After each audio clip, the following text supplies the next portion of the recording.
Hola, esto es Crisis en el Aire. Bienvenidos al episodio 229 de nuestra sexta temporada. Hoy conducen Natalia Gelos, Juan Pablo Hudson y Mario Santucho. Todos los sábados a la mañana te invitamos a tirar del hilo de la coyuntura. Seleccionamos 3 temas relevantes, los laburamos y te compartimos un análisis crítico. Hoy, La Patria Regalada, El País de las Rutas Rotas y ChatGPT siempre me escucha. Una de las cosas que quiero hacer, porque seguramente todos estaban acá escuchando las ponencias y todavía no están al tanto de la tremenda noticia que acaba de salir, es que hoy acaba de firmarse el acuerdo bilateral comercial con los Estados Unidos.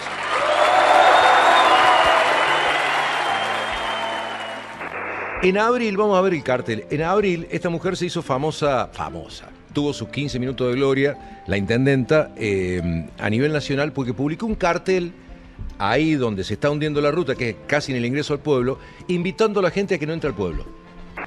A veces cuando no puedo dormir lo que hago es le mando un audio a ChatGPT para desahogarme todo lo que tengo en mi cabeza que me está pasando de 10 minutos y ahí me acuesto y me duermo. Hostia, qué bueno, a ChatGPT. ChatGPT me ayudó muchísimo, muchísimo. En el primer bloque analizamos el flamante acuerdo comercial entre Estados Unidos y Argentina, pieza clave de una arquitectura neocolonial que podría cambiar la estructura económica del país. El jueves, la Casa Blanca dio a conocer el marco, ahora framework le dicen, ¿no?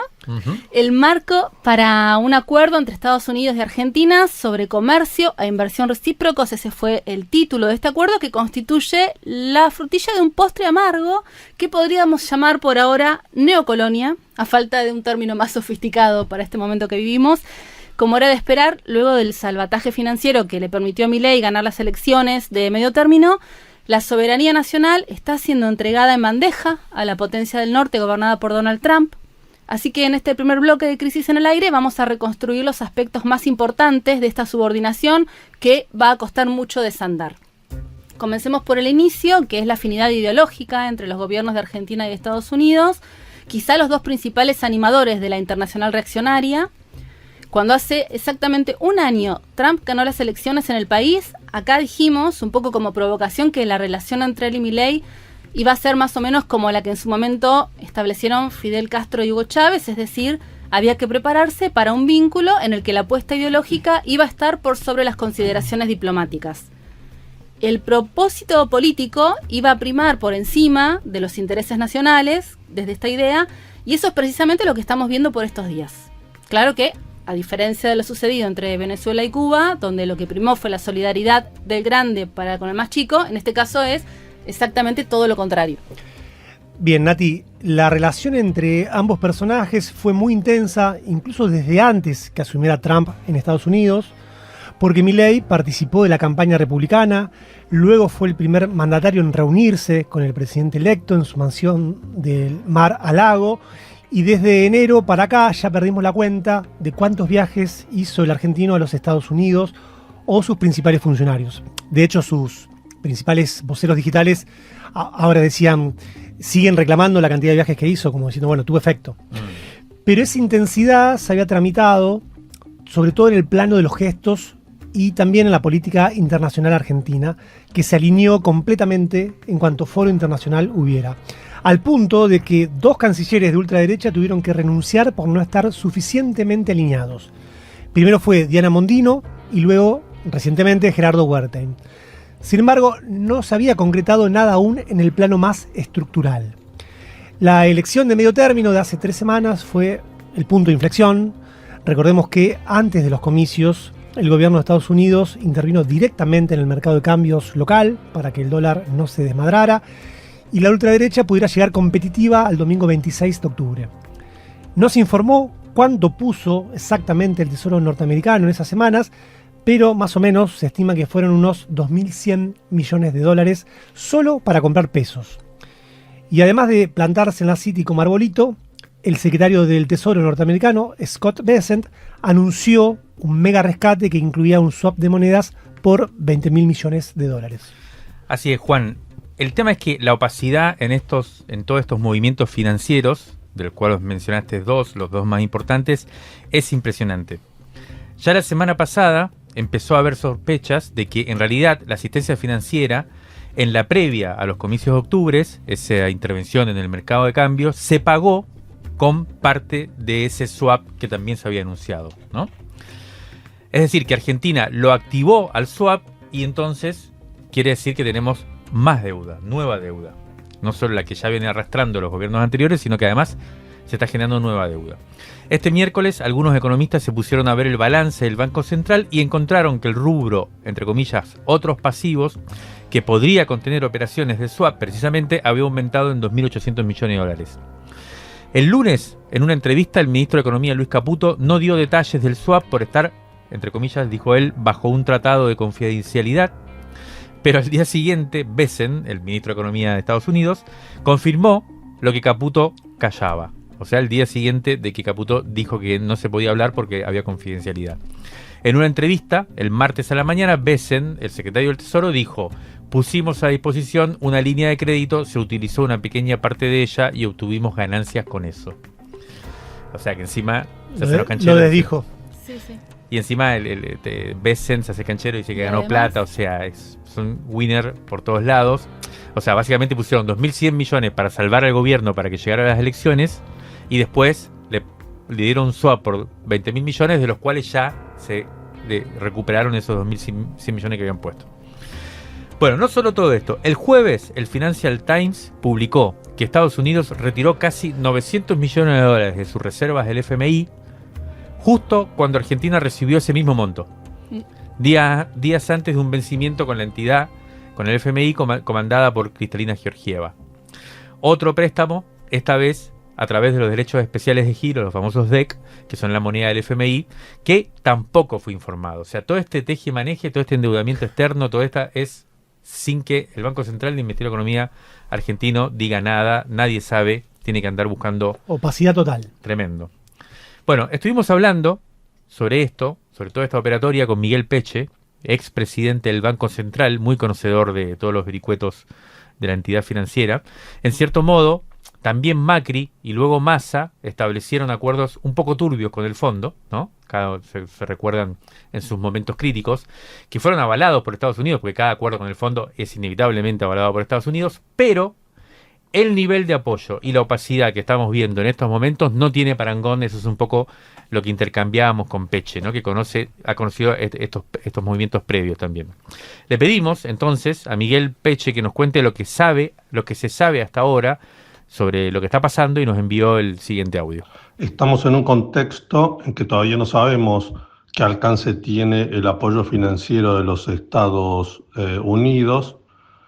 En principio, el objetivo sería político, sostener el gobierno de Javier Milei en los aspectos financieros y cambiarios, pero no sabemos cómo continúa. Hay suposiciones de que habría desembolsado 2.000 millones de dólares que fueron invertidos en pesos y ahora vueltos a dólares mediante un depósito que se ha realizado también en el Banco Central. No aparecen otros condicionamientos ni objetivos que el apoyo al gobierno de Javier Milei, lo cual ha hecho explícito el propio secretario Bessent. El Banco Central no puede resolver dos problemas estructurales que tiene la Argentina: la ausencia de dólares de exportación o la carencia de dólares de exportación o la insuficiencia de dólares de exportación. 83.000 millones de dólares de exportación no alcanzan para crecer. Ya hemos dicho en otras oportunidades que esta restricción se va a superar cuando estén maduras las inversiones en el transporte y exportación de hidrocarburos, pero para eso falta, recién van a estar completamente maduras a fin del año 2027. Y por otro lado, el gobierno reconoce otra carencia, que es la ausencia de un mercado de capitales y financiero que absorba el ahorro interno y evite que el ahorro interno se convierta en dólares a través de la compra de billetes o la fuga de capitales. Por eso el gobierno está hablando de que no va a comprar dólares generando déficit cuasi fiscal, lo cual es una paradoja que no puede resolver si no resuelve la otra punta, y es que el mercado de capitales absorba los pesos que genera el excedente económico de la economía argentina. Bien, durante estas semanas había una discusión larvada en el ambiente y es ante semejante nivel de apoyo por parte de la Casa Blanca, ¿esto se paga solo, ese nivel de apoyo? ¿Se paga solo con votaciones en la ONU y haciendo buena letra en los congresos de la CEPAP, que es la Confederación de Acción Política Conservadora, que es organizada por los republicanos, ¿no? ¿O el salvataje va a ser mucho más doloroso todavía? Este famoso framework anunciado el jueves parece indicar que estamos ante el intento de reorganizar de manera estructural nuestro sistema económico. Sumemos dos elementos al análisis de este acuerdo marco comercial entre los dos países. Lo primero es que, según cuenta el corresponsal de Infobae en Estados Unidos, Román Lechman, que es prácticamente un vocero de la embajada, en el origen de las negociaciones está el golpe arancelario impuesto por Trump el 2 de abril de este año. Los lectores del newsletter dominical que enviamos cada domingo seguramente van a recordar el cimbronazo de ese día y de lo que significó para la economía global. A partir de ese momento, Washington comenzó a negociar mano a mano con cada país un nuevo esquema comercial de acuerdo a la relación de fuerzas que exista, ¿no? Uh-huh.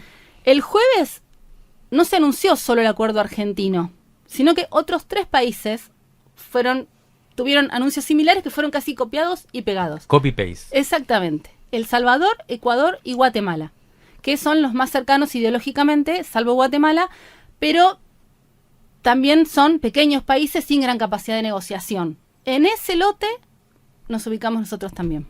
Uh-huh.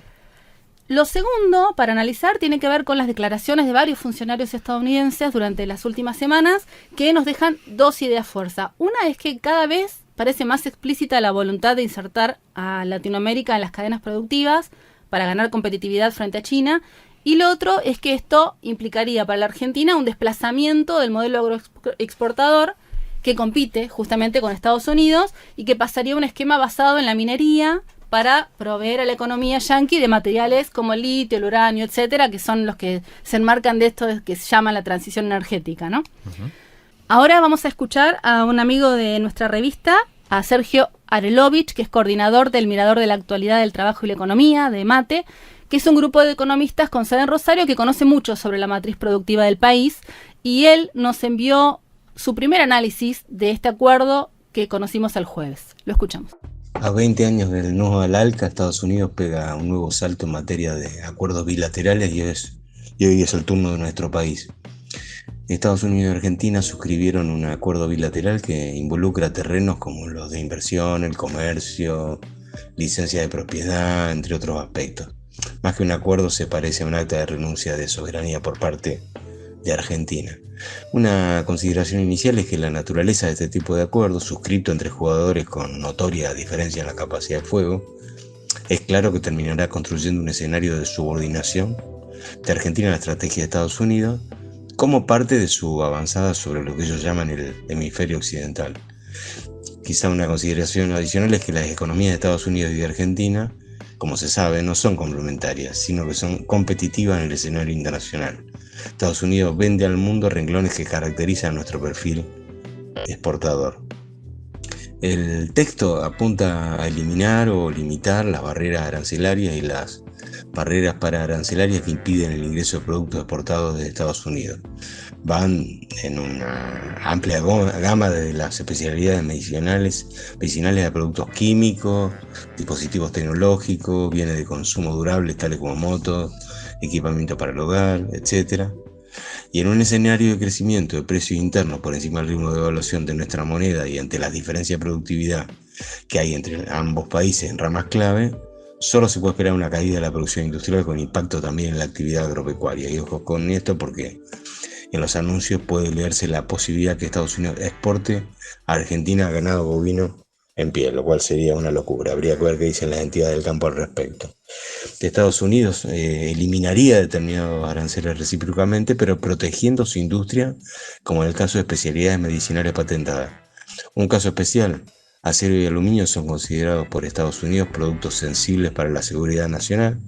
A las barreras hoy existentes se sumarán nuevas restricciones que afectarán empresas locales de gran porte, como el caso de Alvar y de Techín. Otro caso especial, ante diferencias regulatorias en determinados mercados, regirán las de Estados Unidos, que podrían afectar, por ejemplo, a la producción local de especialidades medicinales. Esto es, los que ANMAT prohíbe o limita podría estar permitido por la ley estadounidense.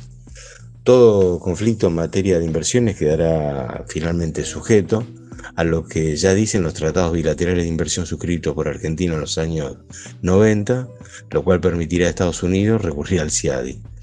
Y el impacto de estas transformaciones tocará el territorio, es decir, las provincias y los municipios.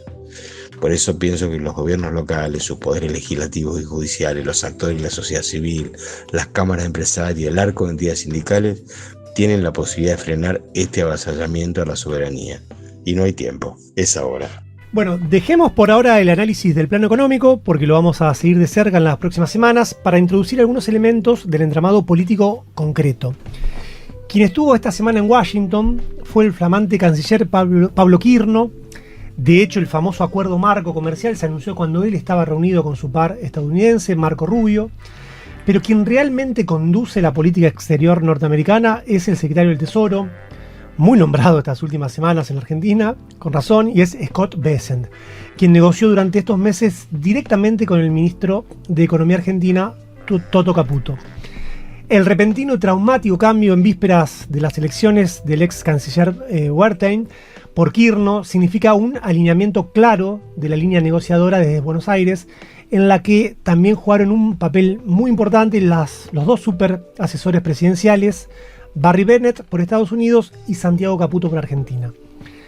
Al mismo tiempo, a comienzos de este mes, llegó finalmente al país el nuevo embajador estadounidense, Peter Lamelas, quien en su presentación ante el Senado en julio de este año dijo que venía para ir provincia por provincia a hablar con los gobernadores e impedir que las empresas chinas sigan corrompiendo funcionarios. Leemos textual lo que dijo. Trabajaré para garantizar que los recursos de la Argentina, su energía y sus minerales críticos beneficien a ambas naciones. Estados Unidos desea ser el socio predilecto de la Argentina en su reapertura a los mercados globales. Cerramos comillas. También dijo Lamelas, que se iba a encargar de que Cristina Fernández de Kirchner reciba la justicia que se merece, dando a entender que no alcanzaba con la prisión domiciliaria. Todo un dato. Tanto Bennett como Lamelas entonces se encargarán de operar en el terreno para asegurar los intereses yanquis. Otra manera de leer la interna libertaria, de hecho, es entender las terminales de cada uno de los sectores en el imperio. Pero tratemos de tomar dimensión de lo que significa el nivel de subordinación al que estamos asistiendo. Le pedimos a la profesora de la Universidad Nacional de Rosario, Anabela Abuso, especialista en las relaciones bilaterales entre Argentina y Estados Unidos, que nos dé su opinión y nos envió el siguiente audio. La manifestación de un vínculo neocolonial en el siglo XXI incluye siempre una condición de dependencia estructural con una metrópolis y una complacencia de los intereses de las élites metropolitanas y las élites locales en detrimento del conjunto de la población. Los contenidos de dicha dependencia varían de acuerdo al tipo de riqueza que tenga el país dependiente. En el caso de la Argentina de Milei, la entrega tiene un carácter integral. Abarca recursos naturales estratégicos, reglas comerciales, normas de propiedad intelectual, dependencia financiera, endeudamiento de muy largo plazo, modificaciones de políticas públicas como la laboral y la impositiva, incluida obviamente la política exterior. En este último caso, el resultado de la aquiescencia total con Trump nos condujo al alejamiento de Latinoamérica, al abandono de nuestras posturas tradicionales en Naciones Unidas, a la aceptación de posibles bases militares en nuestro país, a la entrega de nuestros desarrollos pacíficos sobre energía nuclear, entre otros. Si bien este tipo de política tiene algunos patrones o muchos patrones en común con los del proceso militar, el menemismo y el macrismo, que fueron grandes representantes del modelo de alineamiento neoliberal, lo cierto es que en esos tres casos no se alcanzó a concluir el proyecto, algo que sí está logrando este gobierno. A esto debemos sumar que, más allá de los intereses materiales de las élites, en este caso también tenemos una dependencia emocional de Milei con Trump y su batalla cultural que incluye la eliminación del opositor político para que nunca más exista la posibilidad de cambiar el rumbo establecido. Dentro de los conceptos que nos brindan las relaciones internacionales para entender este proceso, me quedo con el de Juan Carlos Puig, cuando nos enseñó que la dependencia paracolonial es aquella situación en la que las élites que conducen un estado periférico o dependiente actúan prácticamente como un apéndice económico, político e ideológico de la potencia central. Bien, la escuchábamos a Anabela Busso, como decíamos, profesora de la Universidad Nacional de Rosario, especialista en estudiar las relaciones bilaterales entre Argentina y Estados Unidos. Por eso quisimos que nos explique un poco, como lo acaba de hacer, la singularidad de este momento, ¿no? De este momento inédito por el nivel de cercanía o de subordinación de Argentina a los Estados Unidos. Bueno, tuvimos bastante de Rosario esta vez, ¿eh? Muy bien. Tuvimos a Arelovich, ahora Busso. Me parece muy bien. Y justo Anabela Busso comentaba sobre el final de su intervención los términos de Juan Carlos Puig. La verdad que no lo conocíamos. Fue canciller, un importante diplomático argentino. Fue canciller del tercer gobierno de Perón en 1973. Y lo menciono porque también estuvimos hablando con Juan Gabriel Tocatlián, analista internacional, muy siempre seguido por nosotros y nosotras desde la revista, quien propuso justo un término que quizás sea más preciso o más, no sé, expresivo. Más actual. Sí, que el de neocolonia, para llamar lo que estamos viviendo. Y ese término fue acuñado precisamente por Juan Carlos Puig, y es el de dependencia consentida, ¿no? Lo que decía Puig precisamente era se refería con la idea de dependencia consentida a un Estado que acepta voluntariamente subordinarse a una potencia. Y lo hace porque percibe beneficios de corto plazo, como pueden ser, por ejemplo, protección, estabilidad económica, apoyo político, al costo de renunciar a grados importantes de autonomía en su política exterior, económica y estratégica, ¿no? Entonces, ¿en qué sentido se diferencia la idea de neocolonia? En que no es una dependencia impuesta por la fuerza, uno podría decir por la fuerza militar inmediata, ¿no? Como parecería estar amenazando de todas maneras Estados Unidos a Venezuela en este momento, sino una dependencia asumida como opción política. Bueno, me parece interesante pero no tanto para señalar o para desdramatizar el tipo de entrega que estamos teniendo, sino para mostrar que en realidad lo que está haciendo Argentina es la otra cara de lo que está pasando en Venezuela, ¿no? Es, como decíamos optar en aquel por manifiesto, eso. Claro, pero como decíamos en aquel manifiesto postelectoral, o los barcos o los bancos, ¿no? Uh-huh. O la zanahoria o el garrote. Es un poco el mensaje que parece estar mandando Washington hacia América Latina, y Argentina ha decidido subordinarse voluntariamente, ¿no? A la potencia del norte. Lo dramático del momento no es tanto que se trate, o no solo que se trate de una decisión de un gobierno, Cipayo particularmente, como el de los libertarios, ni siquiera que esté siendo apoyada por buena parte de la élite, que tradicionalmente suele festejar cuando se subordina al país a una potencia extranjera, sino también, y esto es lo que nos pesa mucho realmente, que haya habido un pronunciamiento popular hace poco, que también de alguna manera uno podría decir que fue un apoyo a este camino, ¿no? Porque las cartas estaban echadas cuando fueron las elecciones, estaba claro. Ya Exacto. Trump había hablado, ya el apoyo había estado, y se prometió que iba a ser mucho más fuerte.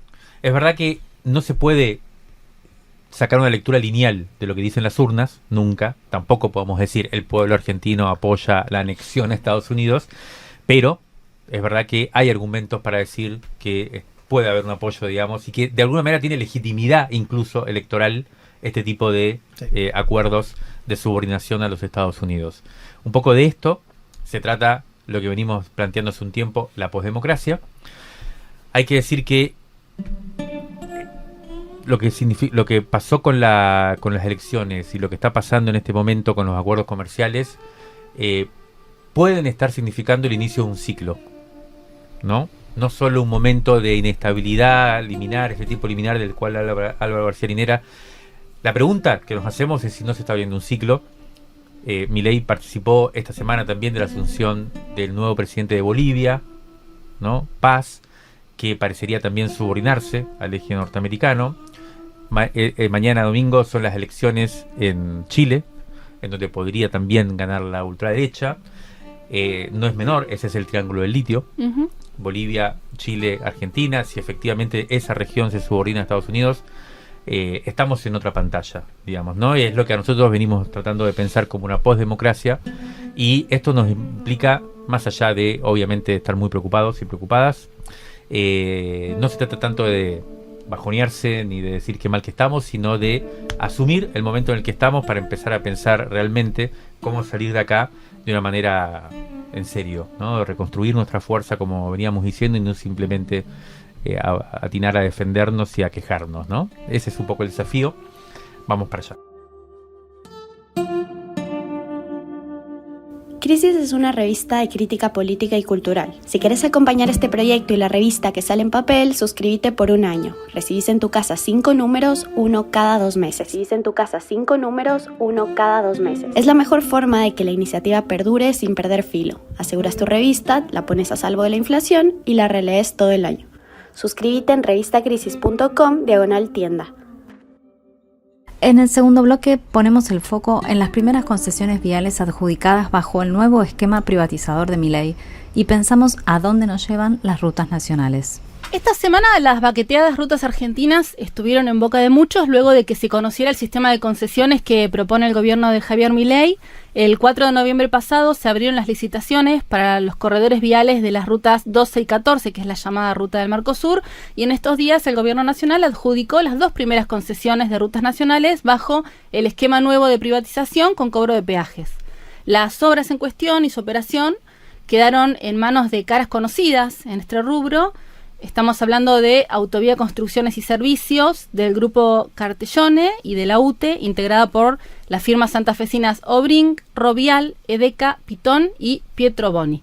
Ambas propuestas fueron seleccionadas bajo un criterio de la oferta más conveniente y priorizaron las tarifas más bajas dentro de los valores topes definidos. Y para que tengamos una idea, en el tramo oriental, que era el pliego que fijaba una tarifa de referencia de 3.700 pesos, la ganadora fue Autovía Construcciones con 3.363 pesos por debajo del valor indicativo. O sea, iban por debajo de lo que se ponía, digamos, como límite en esta propuesta. Esto lo tomamos como excusa hoy para pensar un poco en el sistema de circulación nacional, en un contexto donde veíamos un poco en el bloque anterior, están en juego también los materiales que van a circular por ahí, ¿no? Además de justamente las personas que transitamos por ahí todos los días. Entonces, empecemos un poco ahora para ver los detalles de estas concesiones que estábamos diciendo. Bien, veamos. Estas flamantes concesionarias van a reactivar los peajes suspendidos desde abril y lo van a hacer con tarifas iniciales entre 1.400 y 1.500 pesos para cada auto. Además, van a empezar a cobrarles a las motos, que pagarán un valor equivalente al 50% de lo que pagan los coches. Uno de los puntos más cuestionados de este plan es que, pese a la prédica libertaria de prescindir de la ayuda del Estado, los nuevos concesionarios tuvieron su ayuda. Como parte del esquema financiero, el Banco de Inversión y Comercio Exterior, BICE, va a ofrecer una línea de crédito fiduciario de hasta 56.000 millones de pesos para cubrir un máximo del 70% de la inversión. En definitiva, es plata que maneja el Ministerio de Economía, por lo tanto no es plata que ponen las empresas. Este año, el sistema de vialidad nacional estuvo en boca de muchos, por un lado, luego de que el gobierno intentara disolver el organismo, por medio de aquel decreto sobre el que debió dar marcha atrás. Y por otro lado, la discusión pasó por el estado paupérrimo del sistema de rutas en todo el país, justo este año que nosotros estuvimos viajando por todos lados, porque cumplimos 15 años y nos están invitando, y pudimos comprobar, sí, el estado de las rutas es un poco patético, complejo. Un tema que fue incluso caballito de batalla de los gobernadores en la fallida experiencia electoral de Provincias Unidas. Antes de avanzar, Mario, en el estado de las rutas, veamos un poco cuáles son los organismos nacionales vinculados al trazado de estas rutas. Por un lado tenemos a Vialidad Nacional, que se encarga de la obra pública y mantenimiento, y por otro la Agencia Nacional de Seguridad Vial, que se encarga de la fiscalización. Hablamos con trabajadores del sector que nos decían que la agencia está prácticamente paralizada, pese al triunfo en el Congreso, lo recordarán, que no volvió a reactivarse esta agencia, y en lo que es fiscalización están medio abandonados en el mantenimiento de los autos, pago de viáticos y otras cuestiones operativas. Por otro lado, según un informe del sistema georreferenciado de la Dirección Nacional de Vialidad, el 60% de la red nacional se encuentra en mal o regular estado. Si a eso le agregamos que esos datos no están actualizados a 2025, concluimos que el porcentaje sería mucho mayor. Hoy existen numerosos pedidos de proyectos de declaración del estado de emergencia vial en diferentes rutas de la red vial nacional, todo esto en diversas provincias del país. Emiliana McNamara es secretaria general del Sindicato de Trabajadores de Vialidad Nacional en la Ciudad de Buenos Aires y en la provincia de Buenos Aires, y fue quien presentó el amparo a partir del cual la Justicia Federal decidió suspender el decreto que disolvió Vialidad Nacional. Ella nos mandó su lectura sobre lo que significan estos números. Esto dijo. La verdad que la situación a nosotros nos preocupa de sobremanera porque obviamente que el estado de la ruta tan deteriorado se traduce en muertes, que ya tenemos una en 100.000 personas, que para la OMS es algo que está decretado como una epidemia, ni hablar de lo que es todas las economías regionales, que por supuesto no solo el costo se traduce en cómo quedan los camiones y el costo que tiene para los vehículos y el transitar, sino que el único plan que hay para solucionar esto es hacer concesiones, que son fracasos que hemos tenido ya en los 90, que es un sistema para dar concesiones a empresas a 30 años y que solo se les exige mantener y hacer un pequeño bacheo y desmalezado y demás cuestiones sin pensar en proyectos a largo plazo, como son autopistas o otro tipo de infraestructura que ya requiere, porque justamente el sistema de concesiones que está planteado son para los 9.000 kilómetros, son para 9.000 kilómetros de 40.000 que tiene Vialidad Nacional y que están apuntados a, por supuesto, las rutas más convenientes para la vía del comercio. El tema es que solamente van a poner un pequeño bacheo, un pequeño mantenimiento y lo van a llenar de peajes que va a encarecer, por supuesto, el costo de la materia prima. A la economía regional los costos se les elevan tanto que les conviene importar que tener productos para nuestro país y para nuestra gente, para los argentinos y argentinas. Cuando hablamos de pensar estratégicamente, es no pensar solo en las rutas argentinas, sino en todas las vías de comunicaciones que hacen de este país un país federal y soberano, que no involucre solamente a las rutas, sino a lo que tiene que ver con los trenes, a las vías navegables, que también están duramente golpeadas en este momento, y pensar no solamente en el gobierno actual, en el pasado o en el que viene, porque todos tienen que ver en este sistema y en este pensar en cómo podemos progresar, porque cada vez tenemos mucho más tránsito en rutas que son de una vía y genera muchísimos accidentes, aparte del deterioro. Entonces, es pensar también en cuestiones que hace Vialidad, como investigación, en suelos más durables, en vías más amplias, ¿no? Y esto tiene que trascender un gobierno, porque claramente en 4 años no se puede hacer. Entonces, Argentina debería empezar a pensar cómo quiere que sea el transporte en su país y sentarse a hablar seriamente con todo lo que es las vías de comunicación y transporte que tenemos actualmente para mejorarlo y para trascender un gobierno. Bien, escuchábamos a Emiliana McNamara con una especie de estado de la cuestión en las rutas, en la situación de vialidad nacional. Y hay que decir además que a fin del mes pasado la Federación del Personal de Seguridad Vial publicó un informe que cartografía el estado de las rutas provincia por provincia. Un dato que es bien metafórico. El impacto económico del deterioro de las redes viales provoca que por cada peso no invertido oportunamente en mantenimiento y en conservación vial se va a gastar a posteriori entre 3 y 5 veces más en obras de rehabilitación. En el ranking que publican Tucumán, Santa Fe y Chaco, tienen el peor porcentaje de rutas en mal estado. San Juan y San Luis son algunas de las provincias que tienen poco porcentaje de rutas malas. Y Bahía Blanca es una de las ciudades con peores rutas cercanas. Sí, Mario, cada región de Argentina se caracteriza además por su lógica interna de circulación, basada en la producción prominente que le toque. Tenemos los caminos orientados a la fruta, a las rutas cerealeras, las de la carne. Eso hace que en los caminos más cercanos a los centros portuarios, donde los camiones se arriman más cargados, las rutas estén en peor estado que en lugares donde no hay tanto peso. Pensaba por eso cuando nombraban a Santa Fe. que es una de sus rutas, por ahí sale los cereales. Claro, Bahía Blanca un poco pasa lo mismo también, es de las que están en peor estado porque circulan todos los camiones que van al puerto. Para ver en lo práctico qué consecuencias tienen estos nodos de producción y el rol de las empresas, vamos a hacer foto en Vaca Muerta, un territorio estratégico. Y entonces le pedimos a Martín Álvarez Mulali, investigador del Observatorio Petrolero Sur, que nos comparta un panorama del sistema de rutas y las discusiones que circulan por debajo de esos polvorientos caminos en los que los camiones van y vienen con un tráfico similar al de la hora pico en las autopistas porteñas. La industria del fracking en Argentina, principalmente en Vaca Muerta, externaliza un montón de costos. Dentro de eso, la afectación a bienes sociales, como son las rutas, son de los más significativos. Y en ese sentido es, una, por el peso y el daño que generan, son muchos camiones que diariamente transitan las rutas con taras que superan las 50 toneladas, que tienen poca regulación, es decir, no tenemos muchas balanzas que puedan controlar si están respetando o no, y que vemos que las rutas se rompen permanentemente y no hay fondos para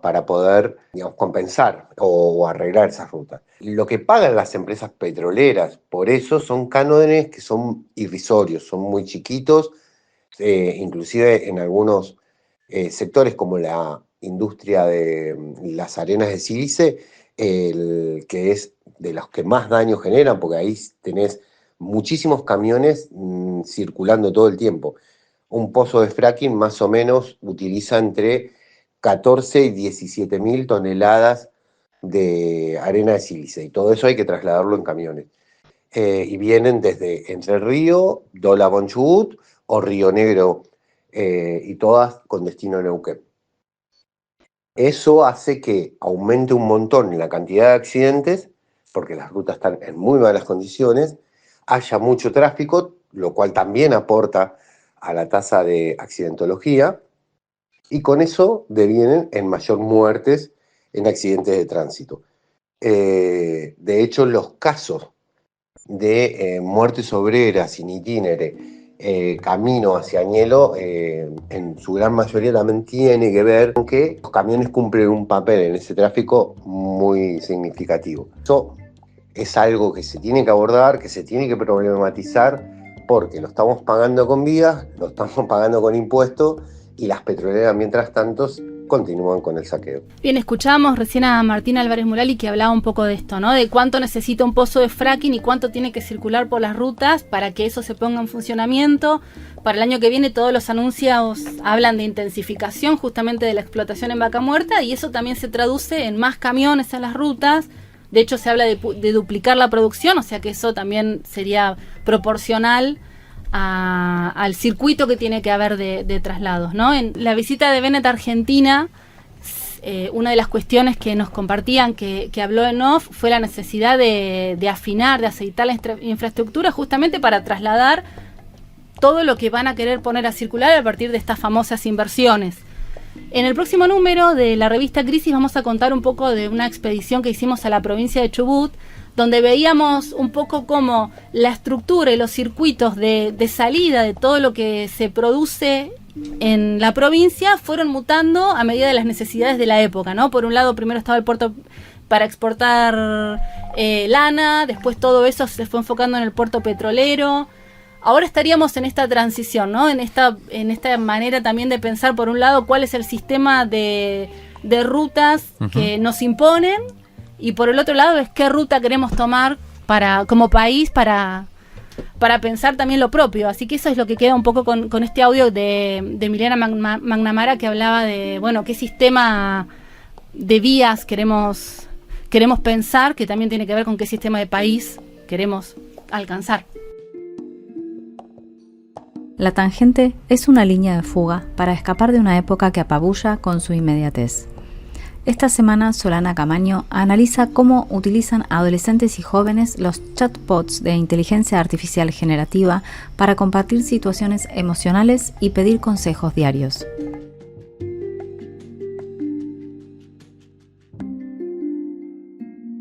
ChatGPT no me juzga, es neutral. Me dice las cosas como son, sin vueltas. Me gusta que está siempre ahí disponible, que no me contradice, que está de acuerdo conmigo. Las frases se repiten con pocos cambios. Me las topé por primera vez en el relato de una alumna de secundaria en abril, algunos meses antes de que el asunto estallara en medios y redes sociales. Cada vez más adolescentes, jóvenes y adultos utilizan algún tipo de chatbot de inteligencia artificial para hablar sobre cuestiones emocionales o pedir consejos. Y ChatGPT es sin dudas el preferido. Como Natalia, una joven de 21 años del barrio Carlos Mujica, Villa 31, que quería saber cómo influía un padre ausente en la vida de su hija, pero no tenía plata para pagar terapia. Entonces le preguntó al chat, y luego le pidió que se hiciera pasar por su padre, que le dijera cosas lindas. El fenómeno escandaliza a psicólogos, cientistas sociales y a gran parte de nosotros, los adultos progresistas, horrorizados ante la posibilidad de que se asimile una máquina a la voz de un terapeuta o a la de un padre. Se suma la escalada de preocupaciones por esta generación ansiosa y corrompida, atrapada por los dispositivos. Pero vale la pena correrse de etiquetas que clausuran sentidos para preguntarle a esos jóvenes qué les ofrece la IA, cómo y en qué contextos la usan, qué disfrutan y qué les molesta esa experiencia, qué encuentran. Y claro, indagar en qué conflictos legales y éticos asumen las empresas tecnológicas. Veamos. Para Vera, adolescente de 15 años de Morón, ChatGPT es el amigo ideal para charlar sobre las series que le gustan y que otros de sus amigos no ven. Como The Walking Dead, por ejemplo. Cuando se muere un personaje, sale corriendo a contarle. Pero también conversan sobre amores, discusiones con compañeras de escuela y hasta un día charlaron por teléfono. Vera me pasa prints, capturas de pantalla de estas conversaciones y me cuesta distinguir quién dice qué. Hablan idéntico. Es que ella le pide al chatbot que la imite al escribir, que use sus palabras.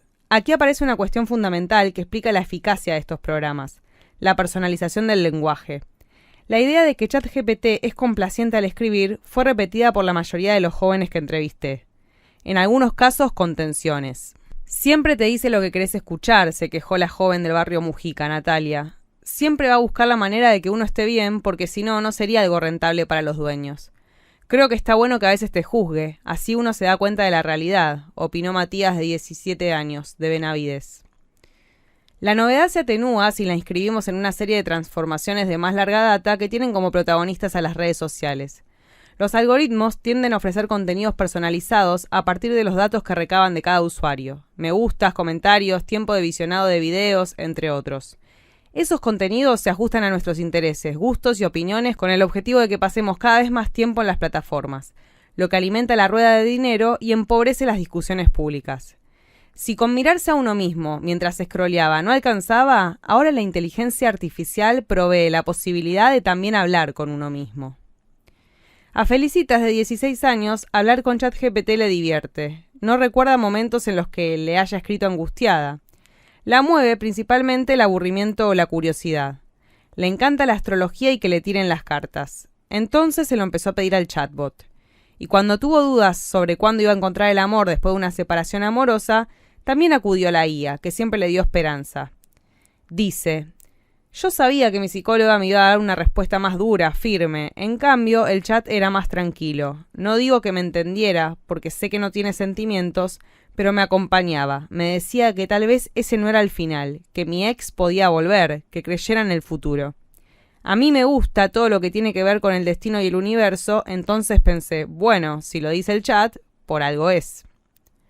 Aquí ChatGPT se empareja con la voz de lo divino, de aquello que nos trasciende. Su respuesta no es ante los ojos de esta adolescente el resultado de una serie de correlaciones estadísticas a partir de las interacciones de miles de usuarios, sino una pista del universo.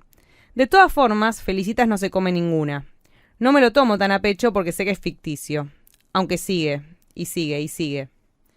Una vez más, lo novedoso se matiza si se tiene en cuenta la pregnancia que las nuevas espiritualidades tienen en las subjetividades de este siglo.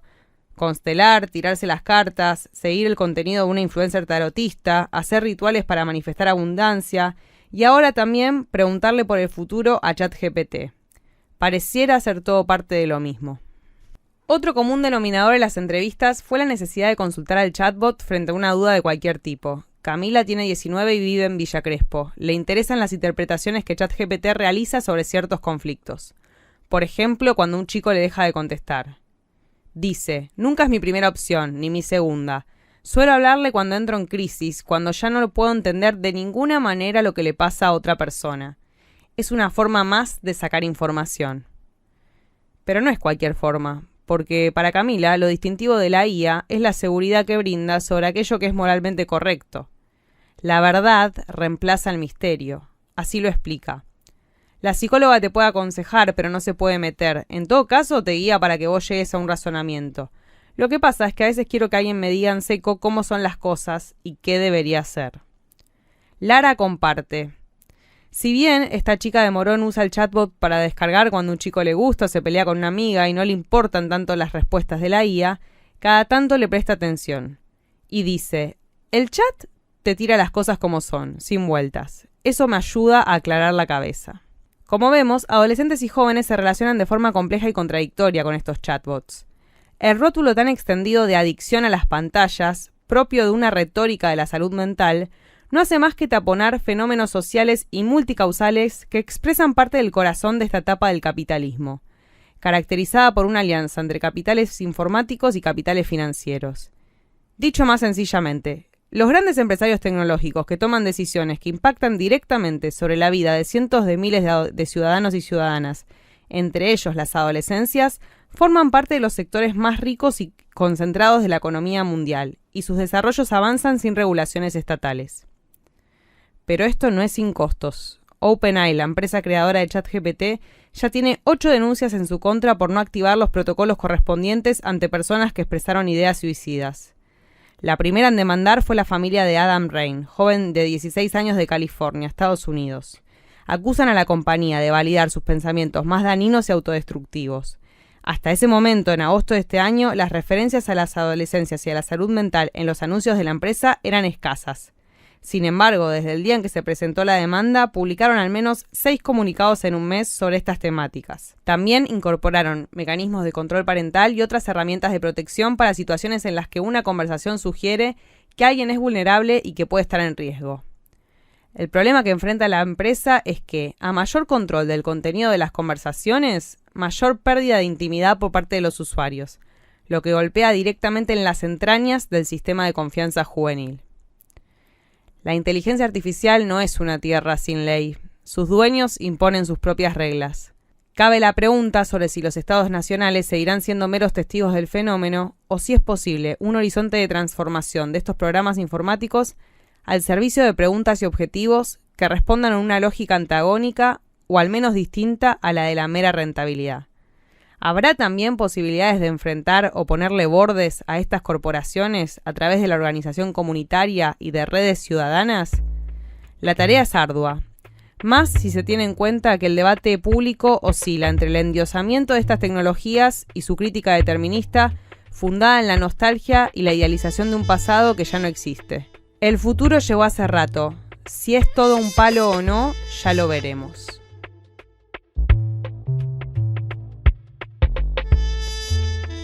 Esto fue Crisis en el Aire, un podcast de la revista Crisis conducido por Natalia Gelos, Juan Pablo Hudson y Mario Santucho. En la producción participaron Facundo Iglesia, Nico Perrupato, Melissa Rabanales y Nico Pol. La ilustración es de Brenda Greco, Alejandro De Masi editó el episodio, yo soy Flor Badraco. Este episodio lo grabamos en FM La Tribu. Chau, hasta la semana que viene.